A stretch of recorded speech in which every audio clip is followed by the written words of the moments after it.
నమస్తే ప్రస్తుతం మనతో పాటు టీపీసీసీ ఉపాధ్యక్షురాలు అలాగే సనత్నగర్ కాంగ్రెస్ ఇన్ఛార్జ్ కోట నీలిమ గారు ఉన్నారు. ఈ మధ్య కాలంలో కాంగ్రెస్ పార్టీ అయితే మాత్రం ఓట్ చోరీ పైన ఇటు ఎలక్షన్ కమిషన్ని అలాగే బీజేపీని టార్గెట్ చేస్తూ కూడా పలు ఆరోపణలు కూడా చేస్తుంది. ఇలాంటి సందర్భంలో ఈసీ నుండి కోట నీలిమ గారికి నోటీసులు వచ్చాయి ఈ ఓటింగ్ విషయంలో ఓటు విషయంలో. మరి దానికి గల కారణం ఏంటి, ఏం జరుగుతుంది, అలాగే ఆమె క్లారిటీ తెలుసుకునే ప్రయత్నం చేద్దాం. మీ పేరు మీద 2 ఓటు కార్డులు ఉన్నట్టు ఈసీ ఇప్పటికే నోటీసులు ఇచ్చింది. నోటీసులు ఇచ్చిన నేపథ్యంలో ఏం క్లారిటీ ఇవ్వదలుచుకున్నది?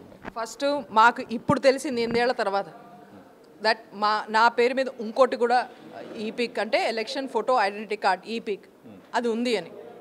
ఈ దేశంలో ఎలక్షన్ కమిషన్ బాధ్యత ఒక్క 1 పర్సన్ 1 ఓట్ ఈ రూల్ని ఇంప్లిమెంట్ చేయాల్సిన బాధ్యత ఎలక్షన్ కమిషన్ది. సో నా ప్రశ్న డైరెక్ట్ ఛాలెంజ్ ఎలక్షన్ కమిషన్కి ఇది. 8 ఏళ్లగా మీరు ఏం చేస్తున్నారు? నిద్రపోతున్నారా? మరి నాకు 2 ఎలక్షన్ ఓటర్ ఐ కార్డ్స్ ఉంటే ముందర ఎందుకు చెప్పలే?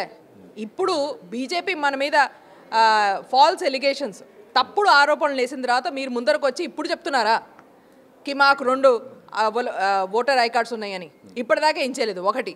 రెండో క్వశ్చన్, మేము ఇచ్చిన ఫామ్ ఆ టైంలో మేము మొత్తం ప్రొసీజర్ ఫాలో అయ్యి ఏదైతే షిఫ్టింగ్ ఆఫ్ ఓట్ ఉంటుందో దాన్ని మేము ఆ ప్రాసెస్ ఫాలో అయ్యి ఆ ఫామ్లు ఇచ్చి వాళ్ళ దగ్గర నుంచి ఎక్నాలెడ్జ్మెంట్ తీసుకోవడం కూడా జరిగింది. సో నా రెండో ప్రశ్న ఎలక్షన్ కమిషన్ ఆఫ్ ఇండియా నుంచి, ఆ ఫామ్ని మీరు ప్రాసెస్ ఎందుకు చెయ్యలేదు? You have to give us explanation. నాకొక్కరికి కోసం కాదు ఇది, ఈ పోరాటం వ్యక్తిగతంగా నేను చేయట్లేదు. ఇది ప్రతి నాగరికుడికి దేశంలో ఎలక్షన్ కమిషన్ జవాబు ఇవ్వాలి. మేము మా వైపు నుంచి రూల్స్ ఫాలో చేసి ఫామ్లు ఇచ్చి దానికోసం క్యూస్లో నుంచుని టైం వేస్ట్ చేసుకుని కూడా మేము పర్వాలేదు రూల్ ఫాలో అవ్వాలని మేము ఫాలో చేస్తే మీరేం చేస్తున్నారు? ఈ కేసులో ఓట్ చోరీ మీద మేము దేశవ్యాప్తంగా విస్తృతంగా ఒక క్యాంపెయిన్ నడిపి నాగరికుల్లో అవగాహన తీసుకురావడానికి ఒక క్యాంపెయిన్ నడుపుతుంటే ఓట్ చోరీది దాన్ని ఎలాగోలా భయపెట్టి మమ్మల్ని బెదిరించి ఆపుదామని, ఎందుకంటే దాంట్లో బీజేపీ చేస్తున్న ఇర్రెగ్యులారిటీస్ బయటికి వస్తాయి. లక్షల ఓట్లు మన ఓట్ స్టేషన్కి వెళ్తే అక్కడ పోలింగ్ స్టేషన్కి అక్కడ మన ఓటు దొరకదు. అలాంటి ఎన్నో ఇర్రెగ్యులారిటీస్ చేస్తున్నారు బీజేపీ. వాటన్నిటినీ మేము తెరవెప్పి చూపిస్తుంటే మమ్మల్ని ఎలాగోలా ఆపాలని ఈ కేసు పెట్టారు. కానీ దీంట్లో ఏ రకమైన శాంక్టిటీ లేదు, దీంట్లో ఏ రకమైన ఫ్యాక్ట్స్ కూడా లేవు. సో నోటీస్ ఇచ్చిన నేపథ్యంలో మీరు ఒకవేళ మళ్ళీ కంప్లైంట్ ఏమైనా ఇచ్చే అవకాశం ఉందా? మీరు ఈసీ నుండి ఏం కోరుకుంటున్నారు? ఈసీకి ఏం చెప్పదలుచుకున్నారు? ఇప్పుడే నేను చెప్పాను, వాళ్ళకి 2 స్ట్రైట్ క్వశ్చన్లు విసురుతున్నాను. ఒకటి, ఇంతవరకు 8 ఏళ్ల దాకా మీరు నిద్రపోతున్నారా? ఎందుకు తెలియలేదు? నన్ను ఎందుకు అడగలేదు? ఇన్ కేస్ కనుక మీ దగ్గర అంటుంటారు కదా, మా దగ్గర ఎంతో పెద్ద సాఫ్ట్వేర్ ఉంది, మాకు తెలిసిపోతుంది డూప్లికేట్స్ ఓట్స్ ఉంటాయని. ఒక చిన్న ఓటు నాకు ఇంకో 2వ ఓటు ఉంటే నన్ను ఎందుకు అడగలేదు? మీ దగ్గర 2 ఓట్స్ ఉన్నాయి. 8 ఏళ్ల దాకా ఏం చేశారు? అంటే ఎన్ని లక్షల డూప్లికేట్ ఓట్స్ ఈ దేశంలో ఉన్నాయి. ఇప్పుడు సతీష్ గారు మీ పేరు మీద ఎన్ని డూప్లికేట్ ఓట్స్ ఉన్నాయో మీకు తెలియకపోవచ్చు. అది బీజేపీ వచ్చి చెప్తే కానీ మీకు తెలియదు. అది బీజేపీ వచ్చి చెప్తే కానీ ఎలక్షన్ కమిషన్ కూడా తెలియదు. సో ఇది పరిస్థితి దేశంలో. మన ఎలక్షన్ ఓటర్ ఐ కార్డ్ దేనికైతే ఫుల్ కాన్స్టిట్యూషనల్ వ్యాలిడిటీ ఉందో, ఏదైతే ప్రైవసీలో ఓటర్ ప్రైవసీ దానికి కూడా ఉంటుంది అది ఉందో, దేంట్లో అయితే హక్కులు ఉన్నాయో ఆ ఓటర్ ఐ కార్డ్ గురించి ఎలక్షన్ కమిషన్ ఏదైతే ఓటర్ ఐ కార్డ్ ఇష్యూ చేస్తుందో ఆ ఏజెన్సీకి తెలీదు, బీజేపీకి మాత్రం తెలుసు. ఇది పరిస్థితి. కాబట్టి ముందరకు వచ్చి మాకు చెప్పండి. ఎలక్షన్ కమిషన్ మొత్తం దేశం ఎదుర్కొన్న ఈ కేసు నా ఒక్క కేసు కాదు. ఎంతోమంది ఇలాంటి ఫామ్స్ నింపి రెంటెడ్ హౌస్లోంచి ఇంకో రెంటెడ్ హౌస్కి వెళ్ళటం, ఒక ఊరిలో పనిచేస్తుంటే ఇంకో చోటికి ట్రాన్స్ఫర్ అయ్యి వెళ్ళటం సర్వసామాన్యంగా అవుతూ ఉంటుంది. మనం ఒక చోట వెళ్ళి ఇంకో చోటుకి వెళ్తున్నప్పుడు వదిలేసి వెళ్తున్నప్పుడు మనం అక్కడ ఫామ్ నింపి వెళ్తాం. బై నా ఓటర్ కార్డు ఇక్కడి నుంచి అక్కడ. మరి మీరు వెళ్ళిపోతారు, మీ ఓట్ అక్కడే ఉంటే, ఉన్న చోట్లనే ఉంటే ఇంకెవరో ఓటేస్తే మనకి తెలియదు కదా. తెలియాల్సింది ఎలక్షన్ కమిషన్కి, కానీ వాళ్ళకు కూడా తెలియదు. ఈ మొత్తం ఇన్ఫర్మేషన్ ఉన్నది బీజేపీ దగ్గర. ఎందుకు? నా మొత్తం కేసు చిన్న డీటెయిల్స్ బీజేపీ దగ్గర ఫస్ట్ వస్తాయి, ఆ తర్వాత ఎలక్షన్ కమిషన్కి తెలుస్తుంది. ఈసీ కంటే ముందే బీజేపీ మీ డేటా వాళ్ళ దగ్గర ఉందని చెప్తున్నారు. నేను అదే అన్నాను, డేటా వాళ్ళ దగ్గర ఉండ మూలంగానే కదా, ఈసీఐ దగ్గర లేకపోవడం మూలంగానే కదా నాకు ఈ ఇన్ఫర్మేషన్ ఈసీఐ ఇవ్వలేదు ఇంతవరకు. 8 ఏళ్ళు అయిపోయింది. 2017 పాత కేసు ఇది.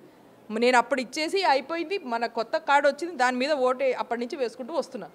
మరి ఆ పాత కార్డు మనం క్యాన్సిల్ చేసి షిఫ్ట్ చేసి బాబు అన్న కార్డు ఈ రోజు కూడా ఉంది అనే మాట మనకి బీజేపీ ఐటీ సెల్ చెప్తుంది. ఎలక్షన్ కమిషన్కి సోయలేదు. మరి వాళ్ళు కూడా ఈ బీజేపీ సోషల్ మీడియా పోస్ట్ చూసి నాకు నోటీసులు ఇస్తారు. సో ఇప్పుడు నేను అడిగేది ఏంటంటే సింపుల్ క్వశ్చన్.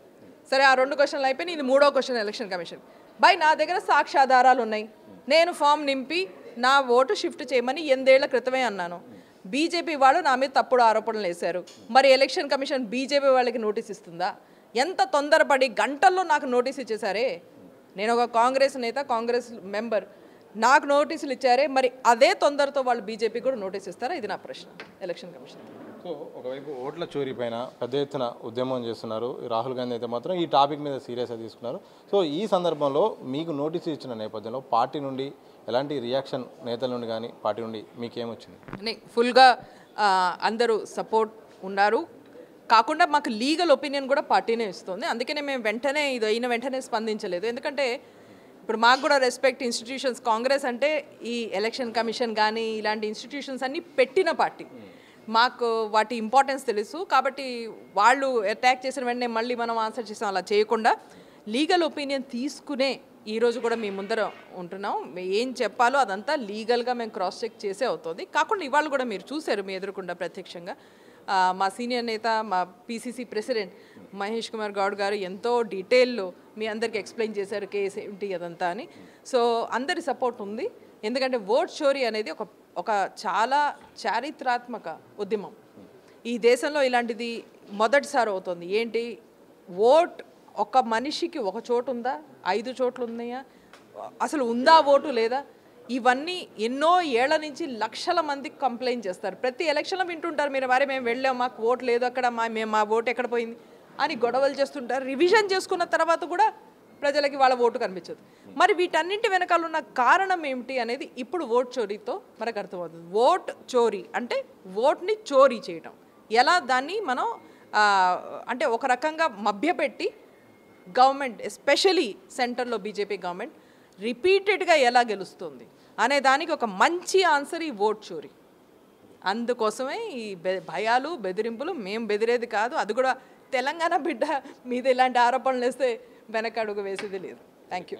మొత్తంగా ఓట్ చోరీ అంశం తీసుకున్న తర్వాత దీన్ని డైవర్ట్ చేయడానికి కోసమే నాకు ఈసీ అయితే నోటీసులు ఇచ్చింది. ఇది నిరాధారమైంది. అలాగే ఈసీ తన పని ఏందో అసలు సరిగ్గా నిర్వర్తించట్లేదు. తప్పకుండా దీనిపై పెద్ద ఎత్తున ఉద్యమం చేస్తాం. అలాగే నోటీసుల విషయంలో కూడా పార్టీ స్పష్టంగా స్పందించింది, మద్దతుగా కూడా నిలిచింది. ఎందుకంటే ఈసీ విధానాలు కూడా ఒక్కొక్కటిగా బయటకు వస్తున్నాయి. ఇప్పటికైనా ప్రక్షాళన చేయాల్సిన అవసరం ఉందని కూడా కోట నీలిమ గారు స్పష్టం చేసిన సందర్భంగా అనిపిస్తుంది.